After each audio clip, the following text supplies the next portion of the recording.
So to put things into context, normally when we have a 1,000-point move, it's huge, it's taking up all the headlines, all that. Today we had a 1,000-point move.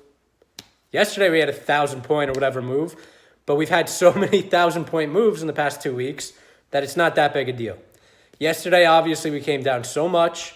Today we were up over 1,000 points, and expectedly so, typically, and I'm pretty sure I saw some statistic, when we're down as much as we were yesterday, 10 out of 10 times, we've had a rebound of today's magnitude. So today's magnitude happened. No reason to, overhype it. This could be the bottom, but we don't know that. We're not trying to market time like that. At least I'm not going to market time like that. I'm just going to say buy on the way down. You can sell on the way up. I prefer to hold on the way up, but I'm not buying today. Today I was just kind of like, all right, we're chilling. We're going to see what happens in the news. And tomorrow, if we end up going down again, I'll probably start buying. Just a little nibble here and there in a couple positions, a couple stocks I want to own. But where is the bottom going to be? Because we've fallen 20%. This is not a financial crisis. This is a biological crisis. This is not a banking crisis. This is not a credit crisis. This is a biological crisis that came out of nowhere, that isn't really grounded in any sort of economic fundamentals, and the economic fundamentals remain strong. So given that we're down 20% and there's no real economically changing fundamental issue in the economy, we're getting to the area that it seems like, okay, sure, coronavirus can spread and numbers can get worse and panic can grow and airlines can remain offline and oil can cause some sort of disruptions, and there's still possibly some more room to run down. But if you're still on the sidelines, if you still have cash, if you haven't gone in, you should start buying now. We're close to the bottom, if not at the bottom, and there's no reason to think you can market time. You just gotta send it. You just gotta acknowledge that prices are low, economic fundamentals are strong, and you don't want to be missing any sort of massive upward trend. We've got not a hold on coronavirus, but it's not gonna be this massive issue in the United States. Yes, it's spreading very aggressively in New York, it seems. Less than 200 cases, not a lot. There's a lot of other colds and sicknesses that are going around New York that are way more prevalent. But New York is very dense, not as dense as China, but very dense. And it could spread there, and that could cause a lot of panic. But we're down 20% already. The market knows what can happen. The market understands that this can spread. And at some point, that's going to be factored into the market and baked into the cake. And I think a lot of it is baked into the cake. So if you're not buying, time to start buying on the next down day. Probably going to be tomorrow. So start nibbling. Don't take big chunks. But today we were up. It could be the bottom. The way the chart went, we were up, came down in the middle of the day, came back up. Typically, that's called a cup. Sometimes at the other end of the cup is the push-up. So we'll see what happens with that. As I said, I'm not trying to claim it's the bottom. I'm just saying it could be. But what I am going to put my money on is 20% is a lot. Typically, when you have some sort of financial crisis, it's 30 to 50%. That's like an actual bear market. Where there's real financial concerns to be worried about, things in the system that didn't work, like 2007, 2008, that was a financial crisis. This is not a financial crisis. This is a biological crisis.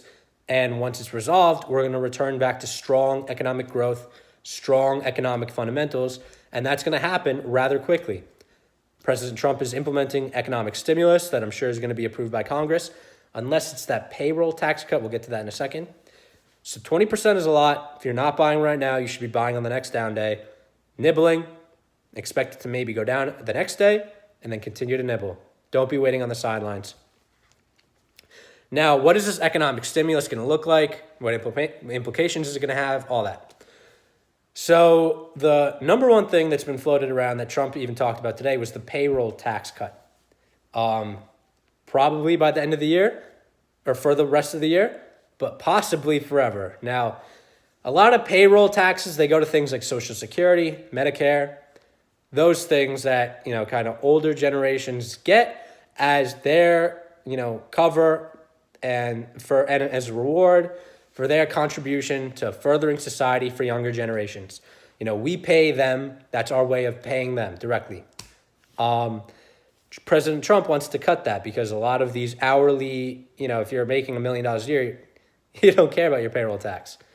But a lot of these hourly workers and these small businesses, because businesses pay half, workers pay half, they feel that. If you've ever worked an hourly job, you might have noticed a little bit was taken out of your paycheck every single time. That's your payroll tax. So Trump wants to cut that out. Another thing, the government might provide relief for people who have to stay home for coronavirus. So that's going to hopefully encourage people to go get tested and make sure that they're not in work spreading that.